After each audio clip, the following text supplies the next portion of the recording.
Today's patio chat is being brought to you locally by Westridge Furniture in Delphus. See it all at your finer outdoor furniture store.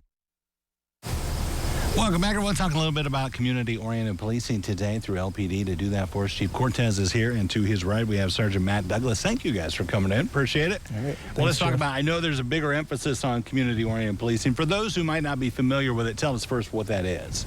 Well, just in a couple words, it's the police department working in partnership with the community to solve problems and issues of crime. It's basically problem solving. And our police department, we have a bunch of talented people that work there. And it's not just the office of chief. From the newest recruit to the most senior officer, everybody brings something to the police department. And in this situation, Sergeant Matt Douglas just got moved into this position of the community-oriented policing sergeant.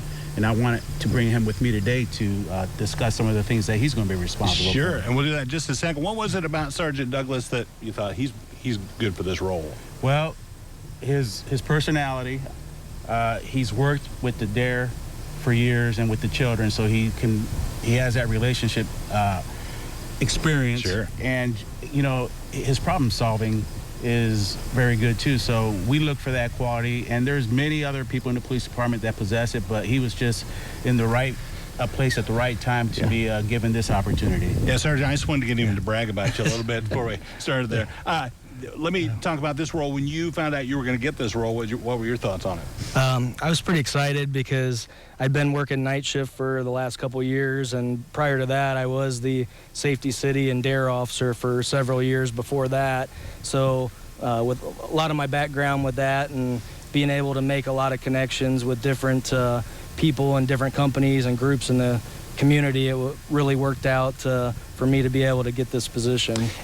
Chief talked about relationship building. That's a big part of it. How do you do that? Because sometimes I think national media hasn't helped, or cases that happen, you know, in other parts of the country that sometimes make police look out to be the bad guy. How do you change that stereotype and that image from some of these rare cases around the country?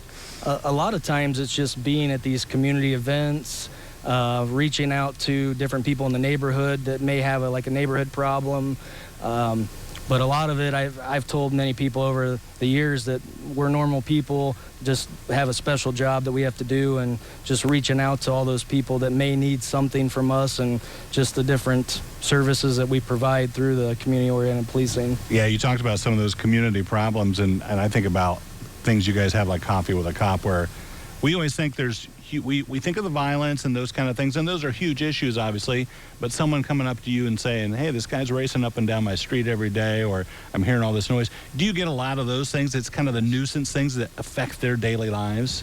We get a lot of types of different calls like that we may not know that a certain neighborhood's having a certain problem. I just recently was dealing with a dog complaint issue the other day. So neighborhood may have a problem with another neighbor dog that's running at large or coming into their yard, or again, like you said, maybe loud noise complaints, or people that are having after-hours parties and things of that nature. Chief, how do you, I know you've obviously had a focus on community-oriented policing. Is it about having events and that kind of thing? And as you said, having your guys in those neighborhoods and talking to folks? Well, that's part of it. But the other part of it is problem solving. Sure. So we can't just focus on cookouts and picnics. I mean, we have to focus on solving the crime, because at the end of the day, that's our main job responsibility. So they deserve, the people in this community deserve to be able to sit on their porch in the evening and enjoy the weather without cars going by blasting music and disturbing them. And it's an issue that we're working on. We can't solve all those problems overnight, but it's something that we're definitely looking at. Yeah, and it's working. All right. Thank you guys for telling us about it. All right. Appreciate it. It's good seeing you. Thanks, Don't go away. Medical news coming up next on Noon Edition.